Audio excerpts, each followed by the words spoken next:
Dear friends, मैं doctor Nirav Goyal. मैं head हूँ लिवर ट्रांसप्लांट, हेपेटोबिलियरी और पैंक्रियाटिक सर्जरी यूनिट का इंदिराप्रस्थ अपोलो हॉस्पिटल दिल्ली में।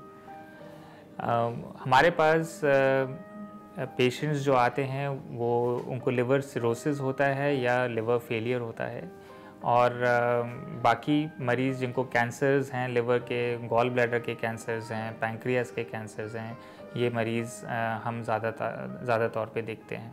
यहाँ पे एडल्ट लिवर ट्रांसप्लांट और पीडियाट्रिक यानी कि बच्चों का लिवर ट्रांसप्लांट दोनों करा जाता है। जो एडल्ट पेशेंट्स होते हैं उसमें हम मेनली देखते हैं जिनको हेपेटाइटिस सी हुआ है, जिससे सिरोसिस हुआ है। सिरोसिस का मतलब है कि लिवर ख़राब हो गया, एंड स्टेज लिवर डिजीज़ जिसको कहते हैं। फिर हम हेपेटाइटिस बी के मरीज़ देखते हैं। अल्कोहल, शराब के कारण जो लिवर ख़राब हुआ है वो देखते हैं। जिन लोगों में ज़्यादा चर्बी है, फ़ैट ज़्यादा कंज्यूम करते हैं, उनमें फैटी लिवर डिजीज़ से जो लिवर ख़राब हुआ है वो भी काफ़ी मात्रा में हम देख रहे हैं यहाँ पे। कुछ हमारे पास डिजीज़ेज़ आती हैं जिनमें बॉडी की इम्यूनिटी जो होती है, जो इन्फेक्शन फाइट करने की कैपेसिटी होती है, उसमें बॉडी अपने ही अगेंस्ट काम करने लग जाए, ऑटो इम्यून डिजीज़ जिसको कहते हैं, उसके भी मरीज़ काफ़ी आते हैं। इसके अलावा हमारे पास लिवर कैंसर के, प्राइमरी लिवर कैंसर जिसको हेपेटोसेल्युलर कैंसर कहा जाता है, उसके मरीज़ भी काफ़ी तादाद में यहाँ पे आते हैं। अपोलो अस्पताल में हमारे पास एक मल्टी डिसिप्लिनरी टीम है जिसमें रेडियोथेरेपी भी है, कीमोथेरेपी की भी फैसिलिटीज़ हैं, रेडिएशन और टेस्ट जिसको कहते हैं कि खून की नलकियों से जाके ट्यूमर का ब्लड सप्लाई को ब्लॉक करना, उसकी फैसिलिटीज़ भी हैं। तो एक मल्टी डिसिप्लिनरी अप्रोच से हम लिवर कैंसर का सामना करते हैं। जो मरीज़ अर्ली स्टेज पे आते हैं उनको लिवर ट्रांसप्लांट के लिए हम सीधा रखते हैं, लेकिन जो मरीज़ एडवांस्ड स्टेज में आते हैं उनमें हम ये मल्टी डिसिप्लिनरी अप्रोच से उनका लिवर ट्यूमर को छोटा करते हैं ताकि वो इस स्टेज में पहुंच जाए जहाँ पे लिवर ट्रांसप्लांट पॉसिबल हो।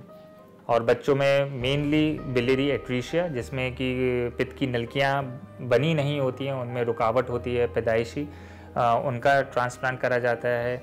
इन्फेक्शियस कॉजेज़ की वजह से जिसमें लिवर ख़राब हो गया है, एक्यूट लिवर फेलियर जिसमें कि इमरजेंसी होती है कि लिवर में कोई इन्फेक्शन हुआ या कोई ड्रग से हो गया और लिवर बिल्कुल बहुत जल्द ख़राब हो गया, उसमें ट्रांसप्लांट करने की ज़रूरत पड़ती है। जेनेटिक कॉजेज़ होते हैं, अंदरूनी पैदाइशी कारण होते हैं, मेटाबॉलिक कारण होते हैं जिसमें कुछ एंजाइम्स नहीं बने होते लिवर के, जिसके कारण लिवर ठीक से काम नहीं कर रहा होता है, उनमें भी लिवर ट्रांसप्लांट की ज़रूरत पड़ती है। जो लिवर ट्रांसप्लांट के लिए मरीज़ आते हैं उनके साथ एक डोनर की आवश्यकता होती है। डोनेशन दो प्रकार से हो सकता है कि कैडावर डोनेशन, जिसमें किसी की डेथ हो गई है और उनके रिश्तेदार एग्री कर गए हैं कि अपने रिश्तेदार का लिवर डोनेट कर दें, और दूसरा होता है लिविंग डोनर, जिसमें कोई करीबी रिश्तेदार जैसे कि माता पिता, भाई बहन, सगा भाई बहन, वाइफ हस्बैंड, बेटा बेटी जो कि 18 से 50 के बीच में हैं और जिनका ब्लड ग्रुप मैच करता है या ओ ग्रुप है, वो फॉरवर्ड आते हैं अपना लिवर का एक हिस्सा देने के लिए। नॉन लिविंग डोनर इसलिए सक्सेसफुल रहा है क्योंकि लिवर में एक बहुत अमेजिंग कैपेसिटी होती है कि वो दोबारा ग्रो कर जाता है। वेट में तकरीबन नियर नॉर्मल वेट लिवर का 3 वीक्स में हो जाता है, तकरीबन 90% तक ग्रो कर जाता है। ये डोनर में जिसने लिवर दिया है, जितना लिवर बचा है वो ग्रो करता है, जिसको दिया है लिवर, जिसमें जो हिस्सा निकाल के दिया है वो हिस्सा भी उस मरीज़ में ग्रो करेगा। जो पूरा प्रोसेस है ट्रांसप्लांट का, अगर रेसिपिएंट और डोनर आते हैं तो उनके हम टेस्ट हमको करने में तकरीबन 3 दिन लगते हैं। उसके बाद इनके जो फाइल वर्क होता है उसमें तकरीबन टोटल 7 से 10 दिन लगता है।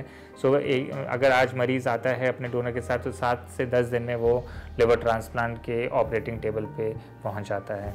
अगर इमरजेंसी है, एक्यूट लिवर फेलियर है जिसमें कि वक्त नहीं होता है, उसमें हम डोनर का 6 घंटे के अंदर कंप्लीट वर्कअप कर लेते हैं, जो रेसिपिएंट है उसका भी कंप्लीट वर्कअप। और ऐसे भी हुए हैं कि आ जाए और एक्यूट लिवर फेलियर में आए जिसमें 3 दिन से ज़्यादा की ज़िंदगी नहीं होती है, उसमें हम अगले दिन ही उनका ट्रांसप्लांट तक उनको ले जा सकते हैं। बट ये इमरजेंसी सिचुएशंस में करा जाता है। बट इलेक्टिव सिचुएशन जिसमें कि ऐसी इमरजेंसी नहीं है, उसमें तकरीबन 7 दिन का वक्त लगता है।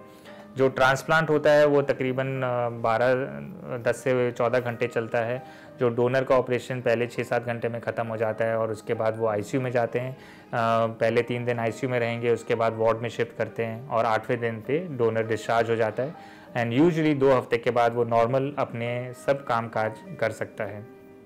जो रेसिपिएंट है वो पहले 5 से 6 दिन आईसीयू में रहते हैं, उसके बाद हमको एक स्टेप डाउन यूनिट में रखते हैं जिसको हाई डिपेंडेंसी यूनिट कहते हैं। उसमें 3 दिन के लिए रखते हैं और उसके बाद उनको वार्ड में शिफ्ट करा जाता है।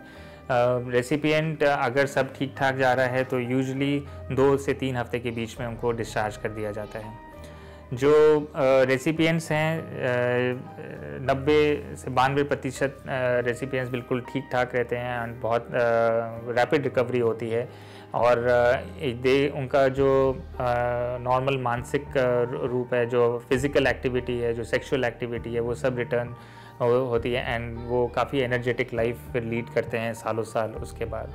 यहाँ पे पेशेंट्स हैं जो सर्जन्स हैं जिन्होंने अपना ऑपरेशन का परफॉर्म कर रहे हैं रोज़ ट्रांसप्लांट के बाद एंड डूइंग वेरी वेल।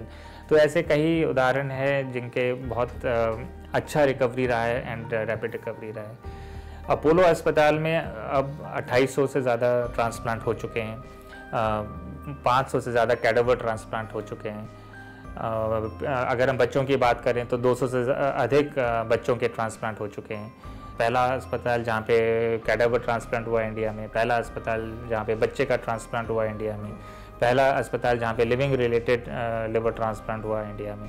और इसके अलावा यहाँ से कई देशों में भी ट्रांसप्लांट फैला है और अपने देश में ही काफ़ी शहरों में भी लिवर ट्रांसप्लांट की फैसिलिटी स्टार्ट करी गई है।